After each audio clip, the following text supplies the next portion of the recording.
Good morning, my angels, blessings and greetings. Cleansing all energies and vibrations flow through your space and mind as we continue with our messages for the mid-month energy of August 2023. Cause a blessing prayed for to allot for time. These are general readings. Again, use your own intuitive gifts and take what pertains to you and know that the rest can belong to anyone else in the Sagittarius community. We're going to do some shadow work. And the shadow work is just like looking in the mirror, dealing with, the energies and the problems or issues that you have in your life or the characteristics about yourself that you need to deal with, or maybe you need to change or work on or to understand. And for some reason you just keep, not wanting to. You keep tucking it in the closet. You keep tucking it away in the drawer. We kind of like to run away from the things that we fear.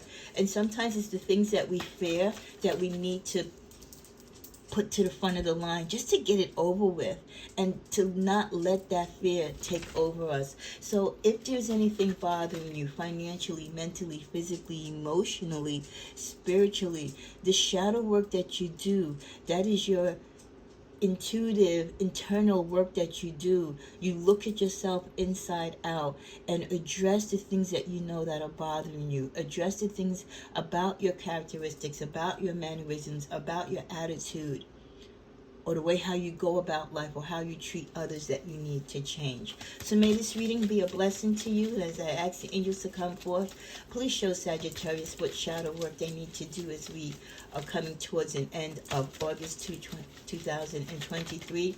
And this doesn't have to be shadow work. Oh, just wanted to pop out. This doesn't have to be shadow work just for this time of the year. This could be shadow work that you can do anytime or all of the time for yourself. Revisit it so that if you do have a vice, if there is something that you struggle with time and time again in your life, the way to deal with it, the way to heal from it, the way to control it and to keep it where it doesn't take you over or set you off in the wrong direction is to do the shadow work, is to address it. Stop denying yourself when there's problems. Stop denying yourself when you know there's the work that needs to be done, or there's things that you need to bring to the forefront and take care of. You trying to not address it, you trying to pretend it doesn't exist, does not make it go away. It's easy to tackle it, address it, and work with it, or it will definitely take over and work against you in your life. So we just, as shuffling and reshuffling the cards, the Nine of Cups, a wish. So for many of you, part of your shadow work is a fulfillment of something that you want to do. Many of you have wishes and desires, but maybe your wishes and desires are on delay. They're on hold. They're on standby because the universe doesn't feel that you're ready yet to complete this wish, or mentally or emotionally you can't be able to accept what comes with this wish when it comes your way. You might use it in the wrong way. So if there's a wish, a dream, a fulfillment, a desire, something that you want to have in your life, make space for it. And that space could be blocked right now because of the toxicity or the negativity, the fear that you have built and surrounded in your life, by not addressing the issues that you need to address. We pull out two more cards. Restriction. By not looking at the things that you need to work on your life, it can be restricting you. It can be restricting you from getting the job and career you want. It can be restricting you from the particular relationship you want.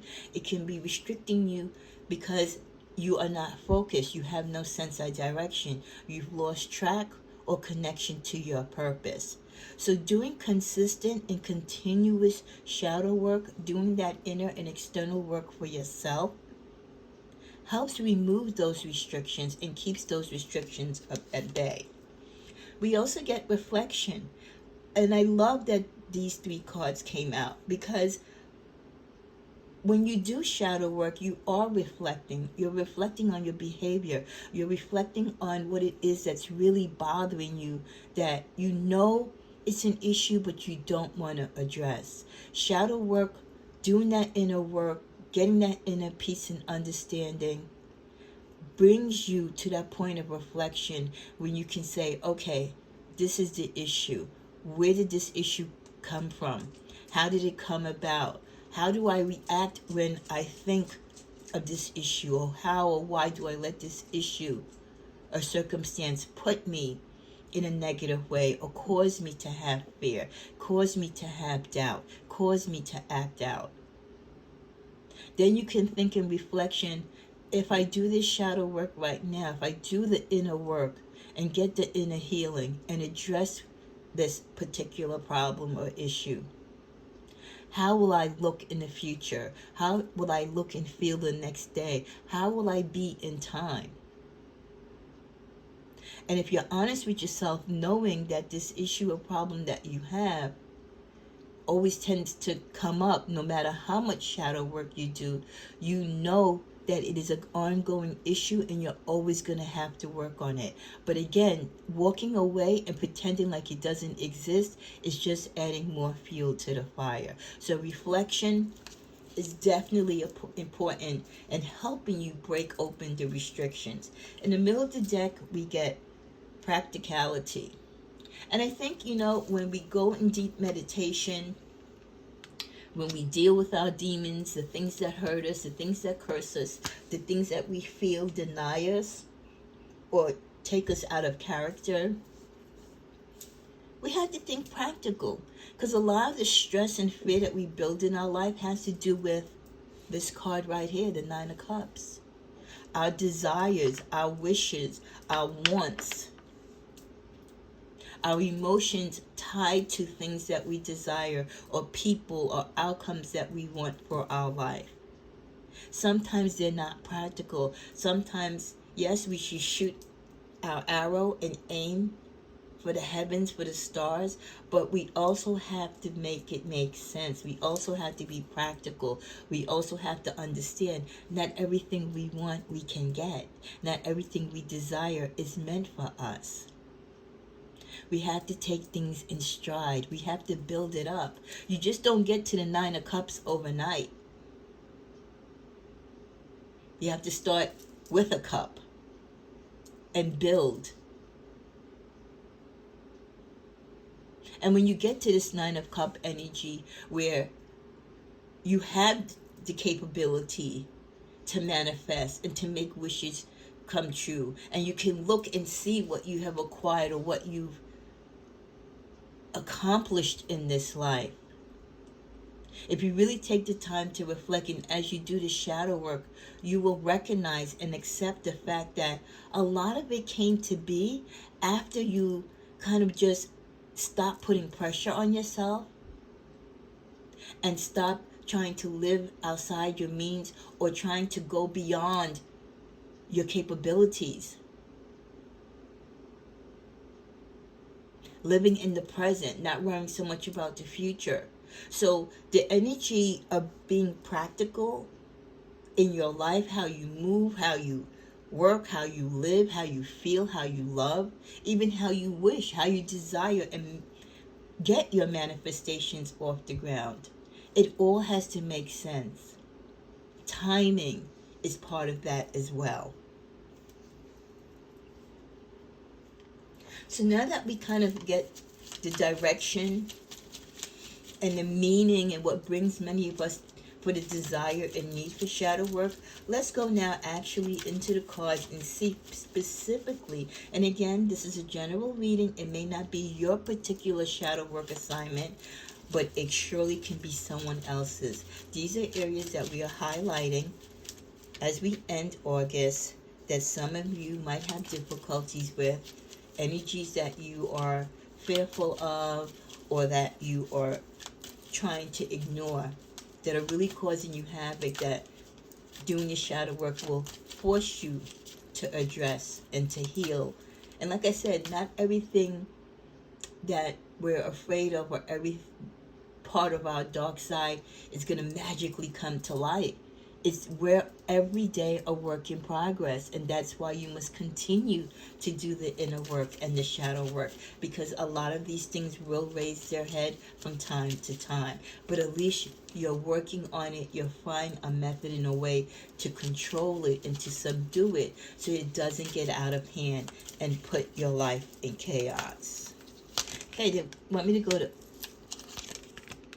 5 cards.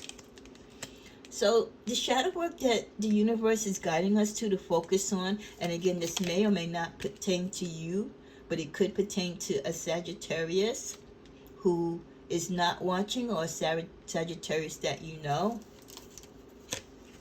Internalizing. Overall, many of you internalize too much. You take things too personal. You take on too much. Yes, we're empaths, so that makes sense. You take things to heart. You're so loving. You're so kind. You're so giving. You take everything everybody says to heart. And sometimes you got to be able to read in between the lines. You kind of have to know what people are saying, but what they truly mean. And you have to know when people are just saying things out of anger and frustration. Don't take everything to heart. Not everything and everyone is against you, Sag. So work on putting things into compartments. What applies to you and what doesn't apply to you, what may apply to you. How were things said or done to you? Was it really intentional? Was it really meant for you? Or because you were there, you were just the recipient of it? But stop taking everything in. You're putting an extra burden on your soul and spirit. We also get the energy of secretive. Many of you need to work on being secretive. We are truth speakers and seekers, but there's a side of us where some of us do hold a lot of secrets, and some of those secrets are unhealthy. It could be things going back to your childhood, could be past life secrets that somehow these thoughts or actions you keep repeating and you don't understand why, because you can't tie it to this lifetime. It could be past life behavior or secrets that you are remembering or still holding and feeling guilty of. You could be very secretive because you retain certain information, or information is given to you in confidence.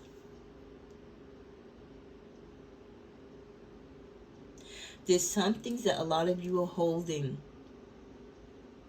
that is rotting inside of you, that causes you to cry, that causes you to have emotional outbreaks and breakdowns and setbacks. Because you want to let it out, but 1, you don't know who to let it out. 2, you don't know who to trust or who you could trust, because some of these secrets are so earth-shattering. And 2, once you let the secret out or once you share it, then what? What becomes of it? And where does that secret then go?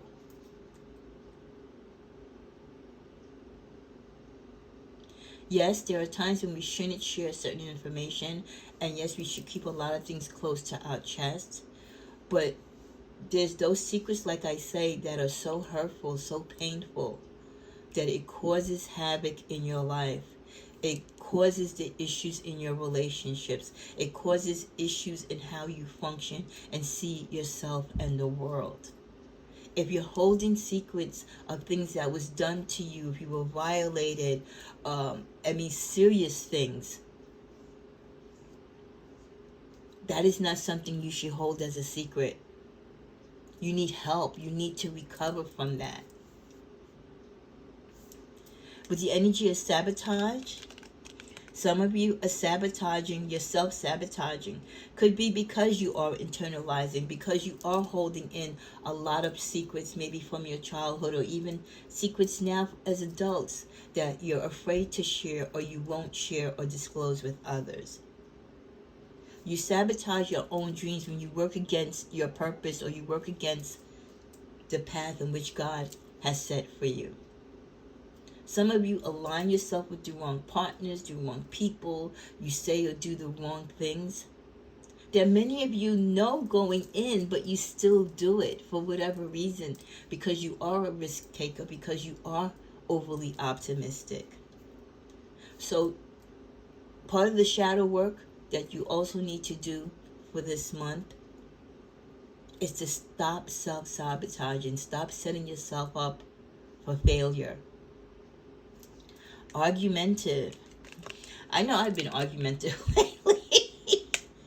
You know, we're humble spirits, but don't get on that side of us. That's all I can say. Don't get on that side of Saggy.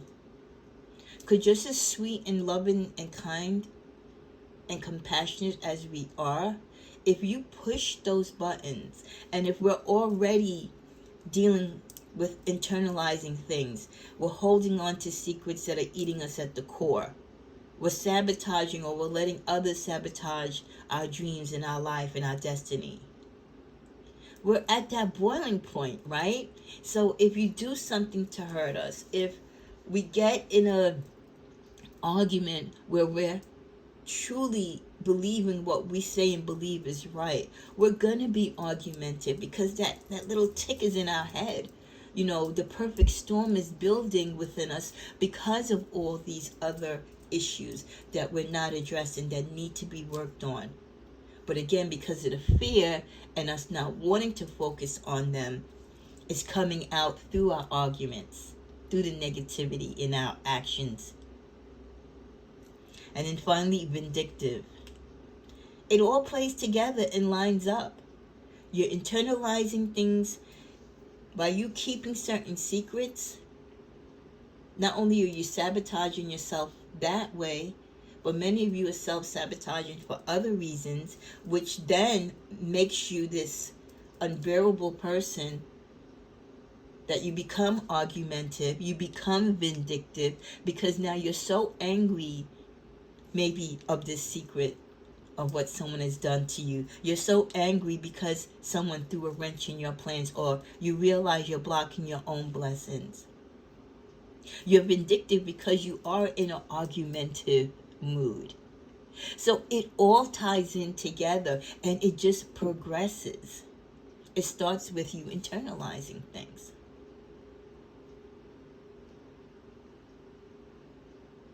So these are the suggestive things from the universe that many of you could maybe take aside during this rest of the month of August and work on.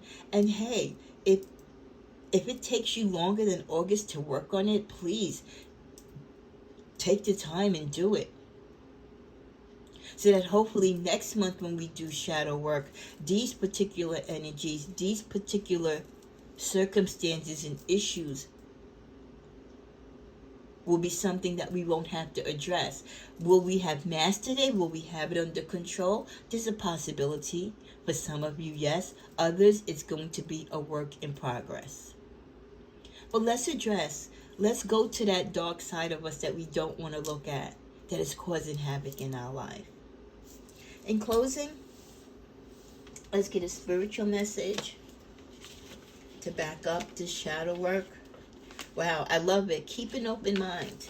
So keep an open mind, even as you look deep into your soul, even as you look at the issues that are within you, that you're not happy with, that are causing you to not be aligned with spirit and not be aligned with your path.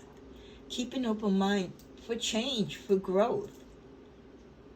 Keep an open mind that you're human and you're going to make mistakes. Every day, we are still a work in progress.